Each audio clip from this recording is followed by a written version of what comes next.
What would you do if everyone saw you as weak, but you were trained to defeat anyone who crossed the line? It all started on a freezing Monday morning, the kind of day that carried the weight of silence and fear. The steel gates of Ironwood Correctional Facility groaned open as a bus full of new inmates rolled in. Among them was Marcus, quiet, calm, eyes down, dressed in the same orange as the rest. Yet somehow he seemed smaller, meeker, easier to break. The guards barely looked at him. Other prisoners didn't even bother to whisper. In a place ruled by dominance and fear, Marcus didn't stand out. He vanished. That's why Big Ray noticed him. Ray was the king of Cell Block D, 6'5", 280 pounds of muscle and rage. He'd been inside for years and ruled through fists and fear. No one dared challenge him, and he made a sport out of humiliating the newcomers, especially the quiet ones, especially the ones who wouldn't or couldn't fight back. So when Marcus entered the yard for the first time, barely making eye contact, Big Ray grinned, another lamb to the slaughter. But what no one knew was that Marcus had spent the last 15 years mastering every form of hand-to-hand combat known to man, and he wasn't here by accident. Marcus didn't speak much his first week. He kept to himself, cleaning quietly, eating quickly, never making waves. The guards called him Ghost. In a place full of loud threats and louder punches, his silence made him invisible, but not to Big Ray. To Ray, Marcus was a challenge waiting to be crushed. One afternoon during chow, Ray made his move. He stomped over to Marcus's table, knocked his tray to the floor, and sneered in front of the entire cafeteria. "Oops," he chuckled. "Didn't see your little plate there." Everyone froze. All eyes turned to Marcus, waiting to see how he'd react. But Marcus just stared at the floor, calm, silent. He bent down, picked up the tray, and walked away without a word. Laughter erupted. The humiliation was complete. That moment, in the eyes of the inmates, Marcus became a joke. The weak one, the target, and Ray. He wasn't finished. Over the next few days, the bullying escalated. Ray would trip Marcus in the hallways, dump water on his bed. Once, he even locked Marcus in the laundry room for hours. The other inmates watched, amused, relieved it wasn't them. And still, Marcus said nothing. But something was changing. A few observant eyes noticed the way Marcus moved. Fluid, controlled, like someone who was never really off balance, just choosing not to fight, like a lion pretending to be a lamb. And that's when Ray took it too far and set something in motion that no one could have expected. It was supposed to be just another power play.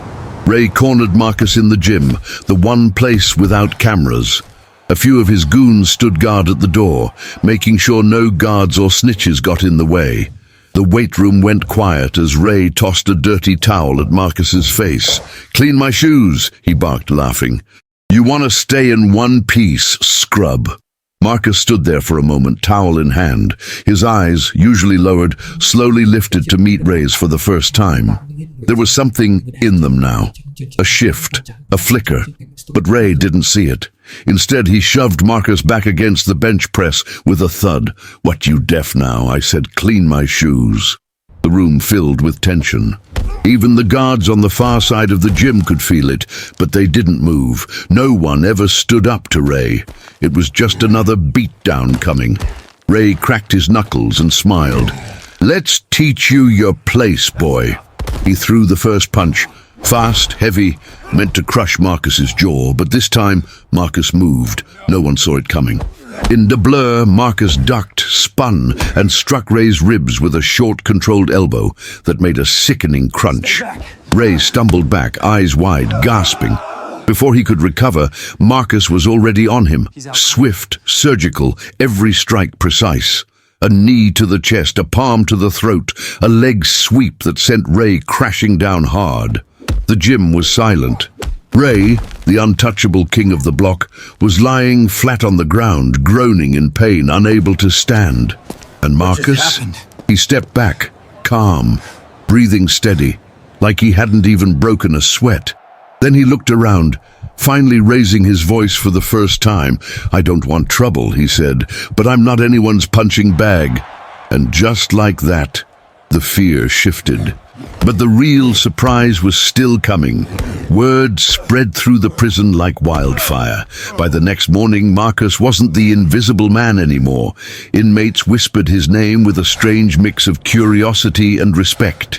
Even the guards started looking at him differently, cautious, almost nervous.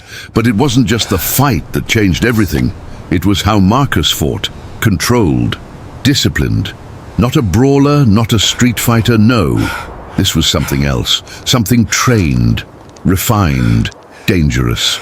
Ray spent the next few days limping around the yard, bruised and broken, avoiding Marcus's gaze.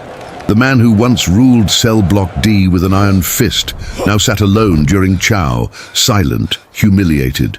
And Marcus, he didn't celebrate, he didn't gloat. He returned to his quiet ways. But now, wherever he walked, silence followed, not because he was ignored, but because he was feared.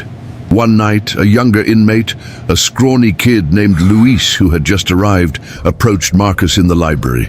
"They said you're some kind of kung fu guy," he whispered. Marcus looked up, gave a faint smile and nodded once. "Shaolin," he said softly. "Since I was 10. Luis stared at him in awe. "Why'd you let him do all that to you before?" Marcus closed the book in his hand and answered, "Because sometimes the most powerful strike is the one you save until it matters." And that's when everyone realized Marcus wasn't just a fighter, he was a warrior.